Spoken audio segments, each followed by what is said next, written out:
first part of our celebrations this afternoon till this evening, we begin with the offering of our prayers. So may we invite everyone to join us in prayer as we thank the Lord.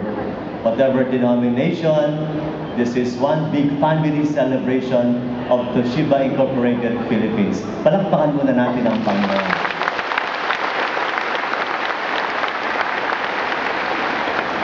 In the name of the Father, and of the Son, and of the Holy Spirit. Amen. The grace of our Lord Jesus Christ and the love of God and the fellowship of the Holy Spirit be with you all. And with your spirit.